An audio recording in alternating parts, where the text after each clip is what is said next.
안녕하세요, 보상멘토입니다. 교통사고로 인해서 병원을 갔더니 이런저런 정밀검사를 한 다음에 추간판 탈출증으로 신경병증이 관찰돼서 지금 당장 수술이나 시술을 받아야 한다고 말합니다.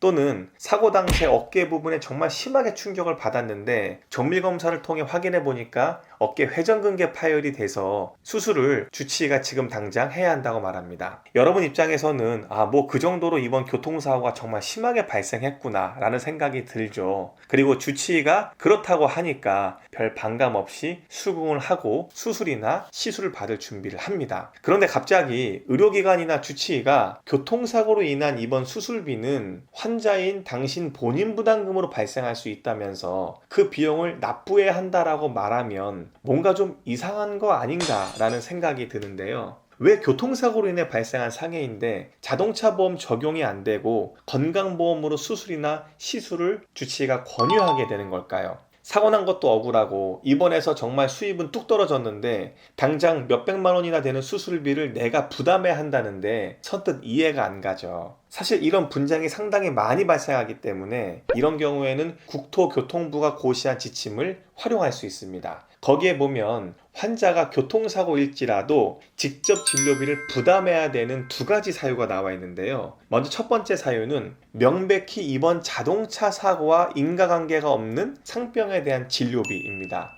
당연하죠. 자동차 사고와 전혀 관계가 없는 상병에 대한 치료를 받을 때는 환자가 본인 부담금으로 치료를 받아야 한다는 말입니다. 그래서 이런 경우에는 보통 건강보험으로 처리를 하고요. 그 중에 본인 부담금은 환자 본인이 납부하게 되죠. 두 번째 케이스는 해당 자동차 사고가 있기 전에 이미 가지고 있었던 증상, 그러니까 기왕증에 대한 진료비입니다. 그런데 이것도 그냥 환자가 다 부담해야 하는 건 아니고요. 그 단서를 보면 기왕증이라고 하여도 해당 자동차 사고로 인해서 악화된 경우에는 그 악화된 진료비는 그러하지 아니하다라고 되어 있습니다. 즉, 그 악화된 진료비는 따로 자동차 보험으로 처리가 가능하다라는 말입니다. 이 영상을 시청하시는 분들 중에는 보통 두 번째 조항에 많이 해당된다고 보시면 됩니다. 어느 정도 세월이 좀 흐르면서 팔다리나 척추가 좀 퇴행성으로 인해서 악화가 되는 부분도 있고 이번 교통사고로 인해서 그렇게 미비하게 느꼈던 통증이나 문제점들이 이제는 수술할 정도까지 악화가 돼버린 거죠. 그런데 분명히 이 조항을 보면 이미 가지고 있었던 증상에 대한 진료비는 자동차 보험 인정 범위에서 제외가 되지만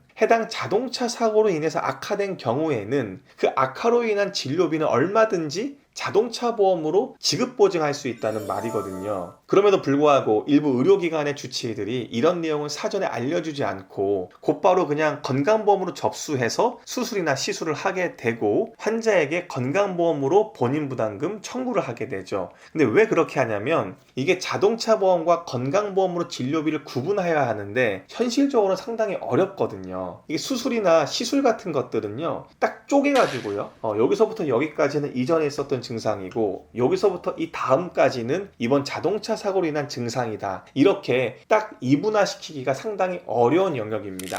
그러다 보니까 보다 좀 쉽고 분쟁이 적은 건강보험 쪽으로 수술이나 시술을 환자에게 안내하게 되는 거죠. 그리고 환자인 여러분에게 보험사에 그 진료비를 청구하면 무조건 돌려받을 수 있다고 안내하기 때문에 더더욱이나 환자인 여러분들이 부담하게 되는 경우도 많습니다. 하지만 여러분이 기억하셔야 될 것은 내가 내야 할 진료비가 아님에도 불구하고 우선 그 많은 진료 비용을 내는 것 자체가 부담스럽고 또 보험사로부터 과연 그 지출한 진료비 전체를 받을 수 있을지는 상당히 고민되실 겁니다.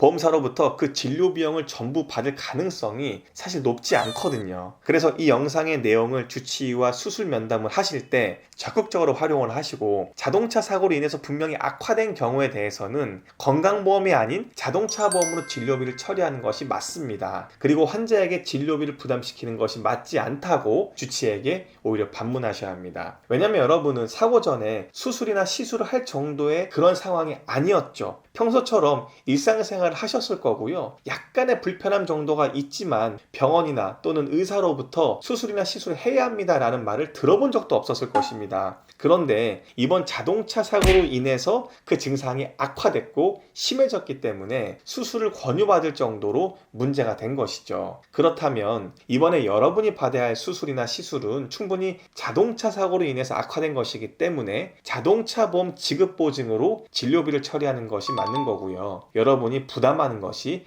맞지 않다고 생각이 됩니다. 이번 영상의 주제가 교통사고로 디스크 수술이나 회전근개 파열 수술을 받았을 때 왜 본인이 부담해야 되는지에 대한 영상으로 준비하였는데요. 분명히 이런 문제를 겪고 있는 여러분들에게 큰 도움이 될 만한 영상입니다. 저희는 또 다른 영상으로 여러분들을 찾아뵙도록 하겠습니다. 이 영상이 여러분에게 도움이 되었다면 구독과 좋아요, 알람 설정까지 꼭 부탁드리겠습니다.